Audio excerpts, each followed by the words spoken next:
So you want to buy cryptocurrency, but you don't know how to do that. Okay, I've taught thousands of people all around the world how to get started in this space. And in lesson number 4 in this playlist, we are going to talk about how do you actually buy crypto? What are the basic steps that you need to follow? So let's get into it real quick.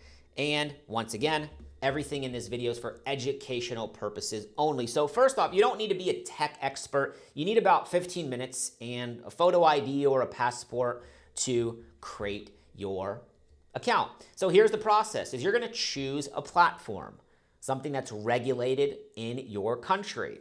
Okay. Number 2 is you're going to verify your identity. You're going to create an account just like you do with anything else.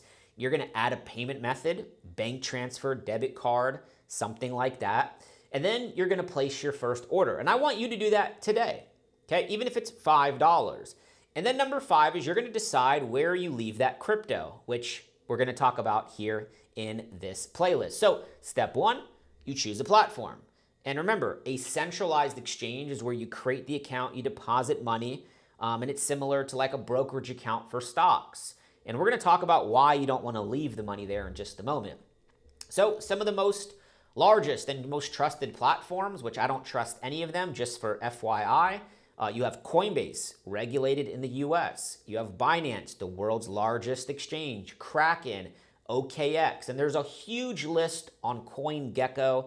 Just go to exchanges or just Google what is a regulated exchange in your country. Okay, these are what we call centralized. So look for regulation, enable the 2-factor authentication, however you say that word, I don't know, but enable 2FA, okay? Check the track record, be very careful. There's a lot of shady exchanges promising you all types of things. Be careful, okay? Now, people may say, well, why do they need my ID? It's the same reason, like you go to the airport, confirms who's who. It's not the law, it's not suspicion. It is the law, it's not suspicion, okay? It's just how it works. That's called centralization for a reason. And you're gonna verify your identity. You're gonna give them the passport or ID. They're gonna do the whole selfie thing, and you'll be approved, and it's pretty fast. Then you're gonna add a payment method, bank transfer, debit card, completely up to you. And then you can place your first order, okay? You're gonna type in an amount, review the price and fees, and then confirm. Now, really important, this might save you some money.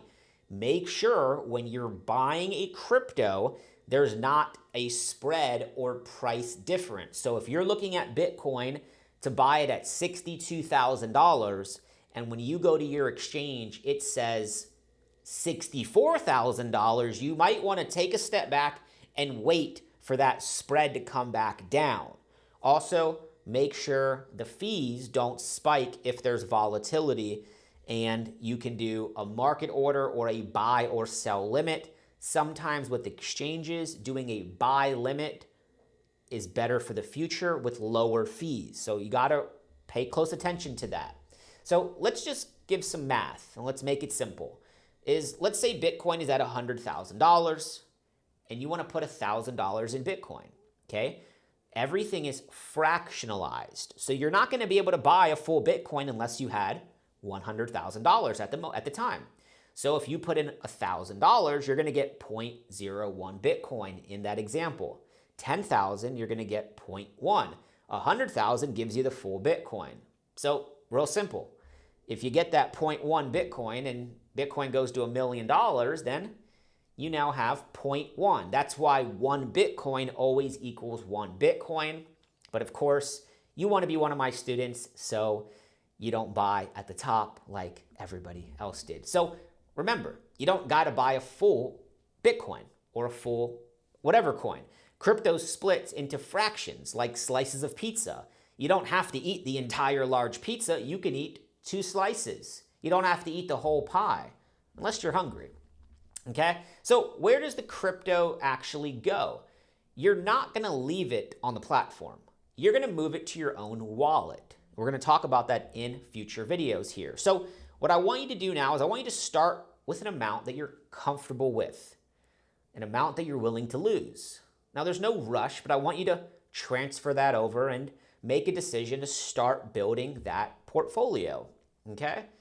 And you're going to see fees. Just like at the airport currency exchange, there's some small fees, right? Remember this, convenient costs more. And fees are going to vary from platform to platform based off payment method. So always check them, please. Okay, and the myth here is you don't need a lot of money to start. You can start with a small amount. Crypto is divisible. So whether it's $5 or 5,000, it goes into fractions. Okay, now there's two mistakes to avoid on day number one: skipping the research, okay, and buying more than you understand.